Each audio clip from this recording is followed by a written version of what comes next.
Hi hello friends, എല്ലാ കൂട്ടുകാർക്കും നാളത്തെ എപ്പിസോഡിലേക്ക് തന്നെ സ്വാഗതം. അങ്ങനെ ശ്രുതി വളരെ കഷ്ടപ്പെട്ട് അശ്വിൻ്റെ അടുത്തേക്ക് എത്തിയിരിക്കുക കേട്ടോ. അപ്പോൾ ഇനി ഞാൻ പറയാൻ പോകുന്ന ഭാഗം പക്ക റൊമാൻറ്റിക് ഭാഗമാണ്. ഇത് ഹിന്ദിയിലെ ഭാഗമാണ്. ചിലപ്പോൾ ഈ ഭാഗം നാളെ ഉണ്ടായിരിക്കാം, ചിലപ്പോൾ കുറേ ഭാഗങ്ങൾ കട്ട് ചെയ്തിട്ടുണ്ടാവായിരിക്കാം. എന്തായാലും ആ ഭാഗമാണ് ഞാൻ പറയാൻ പോണത്. അങ്ങനെ അശ്വിനും ശ്രുതി രണ്ട് അപ്പുറത്തിപ്പുറത്തും ആയിട്ടുള്ള നമ്മൾ ഇന്നത്തെ എപ്പിസോഡ് ലാസ്റ്റ് കണ്ടത്. അങ്ങനെ നാളെ അശ്വിനും ശ്രുതിയും കൂടി തീരുമാനിക്കുകയാണ് എങ്ങനെയെങ്കിലൊക്കെ അവിടെ നിന്ന് രക്ഷപ്പെടണമെന്ന്. അങ്ങനെ അശ്വിനും ശ്രുതിയും കൂടി ആ ഗുണ്ടകളുടെ കണ്ണ് വെട്ടിച്ച് അവിടെ നിന്ന് ഓടി രക്ഷപ്പെടുക കേട്ടോ ചെയ്യണത്. ഗുണ്ടകളാണെങ്കിൽ അവിടെയുള്ള സ്ഥലങ്ങളിലെല്ലാം തന്നെ അശ്വിനും ശ്രുതിനെ അന്വേഷിക്കുന്നുണ്ട്. പക്ഷെ അവർ ഓടി ഓടി ഒരു സ്ഥലത്ത് എത്തിയിട്ടുണ്ടാവും. അതും ഇതുപോലെ തന്നെ ഒരു സ്ഥലമാട്ടോ. അങ്ങനെ അവിടെ ശ്രുതിയും അശ്വിനും അങ്ങനെ തന്നെ നിൽക്കുക കേട്ടോ.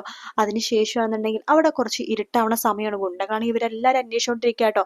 ആ ഗുണ്ട പറഞ്ഞു ഇവിടെ വന്ന് അന്വേഷിക്കുക, അവിടെ അന്വേഷിക്കുക, ഇവിടെ അന്വേഷിക്കുന്നു പറഞ്ഞിട്ട് ഓരോ സ്ഥലത്ത് ഇങ്ങനെ അന്വേഷിക്കാൻ വേണ്ടി ഇവർ നാല് മൂലയ്ക്കും വിടുവാണ്. ശ്രുതിയുടെ അടുത്ത് അശ്വിൻ ചോദിക്കുന്നുണ്ട്, നീ എങ്ങനെയാ ഞാൻ ഇങ്ങനെ ഗുണ്ടകളുടെ അടുത്താന്ന് എങ്ങനെയാ മനസ്സിലായത്? എന്നെ ഗുണ്ടകൾ തട്ടിക്കൊണ്ടുപോയ കാര്യങ്ങളൊക്കെ നിനക്ക് എങ്ങനെയാ മനസ്സിലായത് എന്ന് ചോദിക്കുമ്പോഴേക്കും ശ്രുതി പറയുന്നുണ്ട്, അത് വേറൊന്നുമല്ല, നിങ്ങൾ ലണ്ടനിലല്ല എന്നുള്ള കാര്യം എനിക്ക് മനസ്സിലായിരുന്നു.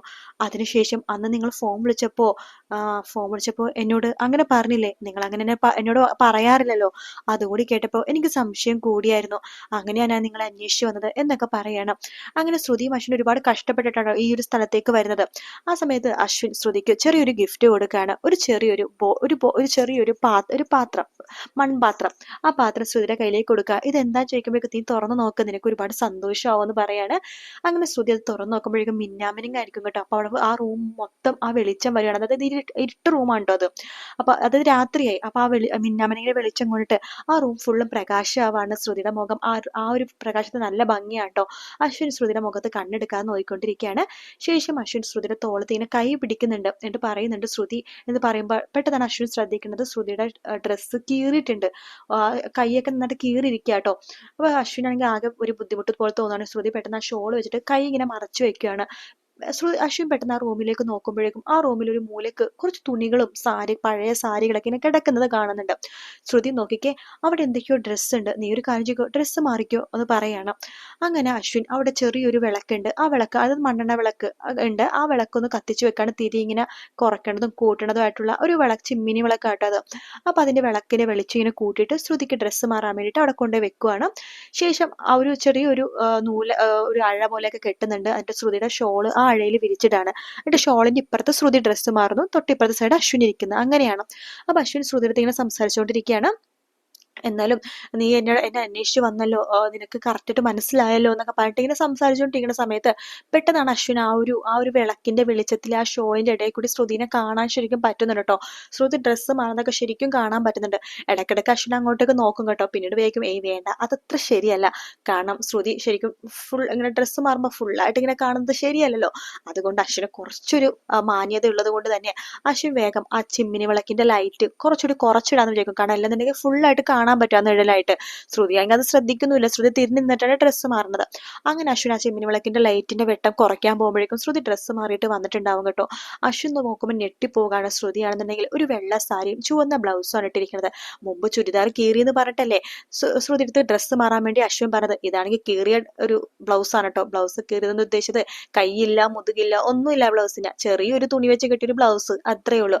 അത് കാണുന്നത് അശ്വിൻ ആകെപ്പാടെ ഒരു കൺട്രോള് പോയ അവസ്ഥയിലാട്ടോ. അശ്വിൻ പതുക്കെ ശ്രുതിയുടെ തോളത്ത് കൈവെക്കുവാണ്. ശ്രുതിക്ക് വല്ലാത്ത പോലെ തോന്നുന്നുണ്ട്. ശ്രുതി അവിടെ നിന്ന് മാറാൻ പോകുമ്പോഴേക്കും അശ്വിൻ ശ്രുതിനെ ചേർത്ത് പിടിച്ച് ഒരു ഉമ്മ കൊടുക്കാൻ പോവാട്ടോ. ശ്രുതി അപ്പൊ തന്നെ വീണ്ടും അവിടെ നിന്ന് മാറാൻ വേണ്ടി ശ്രമിക്കുകയാണ്. അശ്വിൻ ശ്രുതിനെ ചേർത്ത് പിടിക്കുന്നുണ്ട്. രണ്ട് കൈയും ശ്രുതിയുടെ തോളത്ത് വെക്കുകയാണ്.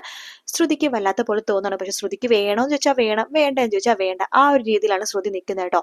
പിന്നെ അവിടെ ഒരു വൈക്കോലൊക്കെ വെച്ചൊരു ചെറിയൊരു വൈക്കോലൊക്കെ നിരത്തി വെച്ചിട്ടുണ്ടായിരുന്നു. ആ വൈക്കോലിലേക്ക് ശ്രുതിനെ പതുക്കെ പൊക്കിയെടുത്തിട്ട് അശ്വിൻ അവിടേക്ക് കിടത്തുവാണ്. ശേഷം ഞാൻ കഴിഞ്ഞ ദിവസം പറഞ്ഞില്ലേ ഒരു പകുതി ആദ്യരാത്രി ആ സംഭവം കേട്ടോ. അതായത് അശ്വിൻ ഇങ്ങനെ ശരിക്കും പറഞ്ഞാൽ അവരുടെ ആ ഒരു ഫസ്റ്റ് നൈറ്റ് ആ രീതി തന്നെയാണ് അവരിങ്ങനെ മുന്നോട്ട് പോണത്. പെട്ടെന്നാണ് അതായത് ശ്രുതി എന്തും ആവട്ടെ തന്നെ ഭർത്താവ് അല്ലെന്ന രീതിയിൽ അവർ രണ്ടുപേരും ശരിക്കും പറഞ്ഞാൽ ഒരു ക്ലോസ് ആവാണ്. അങ്ങനെ ക്ലോസ് ആവണ ആ ഒരു സെക്കൻഡ് ഉണ്ടല്ലോ, ആ സെക്കൻഡിൽ പെട്ടെന്ന് ഒരു ശബ്ദം പുറത്ത് കേൾക്കുവാണ്. പുറത്ത് കേൾക്കണത് പെട്ടെന്ന് ശ്രുതി അയ്യോ ആരാ അതെന്ന് പറഞ്ഞിട്ട് പെട്ടെന്ന് ചാടി എഴുന്നേക്കുന്നുണ്ട്. അശ്വിൻ അവിടെ നിന്ന് ചാടി എഴുന്നേക്കാണ്. നോക്കുമ്പോൾ ഗുണ്ടകളാണ് കേട്ടോ. അപ്പൊ ശ്രുതിയുടെ അശ്വൻ പറഞ്ഞു, അയ്യോ അവര് എന്നെ അന്വേഷിച്ചു വന്നിരിക്കുക. ശ്രുതി നോക്ക്, അവരന്വേഷിച്ചു വന്നിരിക്കുന്നത് എന്നെ മാത്രമാണ്, നിന്നെ അല്ല. അതുകൊണ്ട് നീ ഒരു കാര്യം ചെയ്യ്, നീ ഇവിടെ നിൽക്ക്, ഞാൻ പോവാണ് എന്ന് പറയണം. ഇല്ലില്ല ഞാൻ വിടില്ല, ഞാൻ ആരൊക്കെ പറയാനും അശ്വിൻ സാറിനെ ഇവിടെ നിന്ന് വിടില്ല എന്ന് പറയാണ്. ശ്രുതി ഞാൻ പറഞ്ഞ നീ ഒന്ന് കേക്ക്, ഞാൻ പൊയ്ക്കോട്ടെ. നോക്ക്, അവർക്ക് ആവശ്യം എന്നെയാണ്, നിന്നെയല്ല. നോക്ക്, നീ ഒരു പെണ്ണാണ്, നീ ഇവിടെ തന്നെ നിൽക്കണം, നീ എന്റെ കൂടെ വരല്ലേ എന്ന് പറയാണ്. വേണ്ട, ഞാൻ വിടില്ല, അശ്വിൻ സാറിനെ ഞാൻ വിടില്ലെന്ന് വെച്ചാൽ വിടില്ല എന്ന് പറഞ്ഞിട്ട് അശ്വിൻ ഇങ്ങനെ കെട്ടിപ്പിടിക്കാട്ടോ ശ്രുതി. അപ്പൊ അശ്വിൻ പറഞ്ഞു, ശ്രുതി പ്ലീസ്, ശ്രുതി ഞാൻ പറയണത് നീ ഒന്ന് കേൾക്ക്, ദേ അവരിപ്പം ഇവിടെ എത്തും, അതിനു മുമ്പ് എനിക്ക് പോകണം എന്ന് പറയാണ്.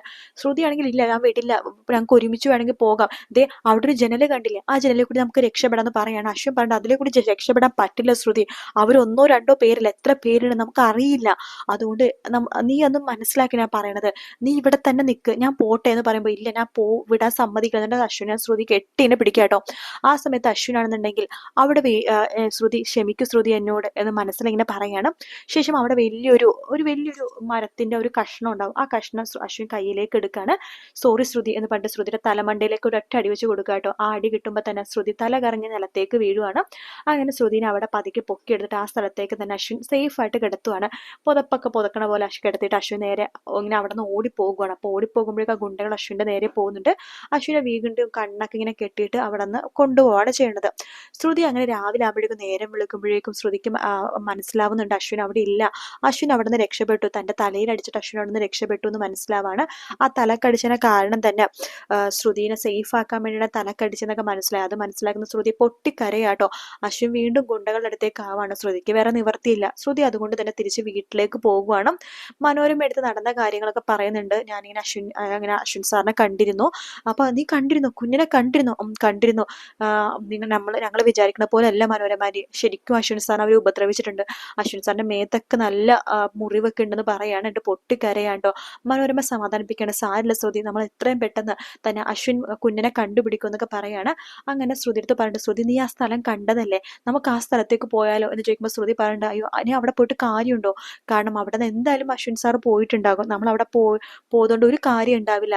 പിന്നെ നമ്മളിപ്പോ എങ്ങോട്ടേക്കാ പോകാൻ ചോദിക്കുമ്പോഴാണ് ആ കയ്യില് ആ ഒരു, ഞാൻ ഇന്നലെ പറഞ്ഞില്ലേ ഒരാളുടെ കയ്യിൽ ഇങ്ങനെ ആ ടാറ്റു വീണ്ടും കാണുമെന്ന്, എന്നിട്ട് ശ്രുതി അവരുടെ പുറകെ പോകുന്നൊക്കെ, ആ ഭാഗം അത് കഴിഞ്ഞിട്ടാണ് കേട്ടോ. അതായത് ഇന്നലെ പറഞ്ഞ ഭാഗം ശരിക്കും പറഞ്ഞാൽ ഇത് കഴിഞ്ഞിട്ടാണ് വരുന്നത്, എനിക്ക് പറഞ്ഞപ്പോൾ മാറിപ്പോയതാണ്.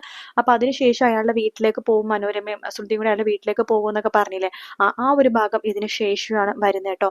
എന്തായാലും അശ്വിൻ നാളെ ശ്രുതിയും തമ്മിലുള്ള ഭയങ്കര റൊമാൻറ്റിക് ഭാഗങ്ങളാണ് നാളെ നടക്കാൻ പോണത്. അതുണ്ടോ ഇല്ലയോ എന്നുള്ളത് നമുക്ക് കണ്ടു തന്നെ അറിയാം. ഏതായാലും എനിക്ക് ഏറ്റവും ഇഷ്ടപ്പെട്ട ഒരു ഫേവറേറ്റ് ഭാഗമാണ്. ശരിക്കും പറഞ്ഞാൽ അങ്ങനെ ഒരു റൊമാൻറ്റിക് ഭാഗമാണെങ്കിൽ ഒരുപാട് വൾഗർ ഒന്നും അല്ല, നല്ലൊരു കണ്ടിരിക്കാൻ പറ്റുന്ന സോഫ്റ്റ് റൊമാൻസ് ആണ് കേട്ടോ.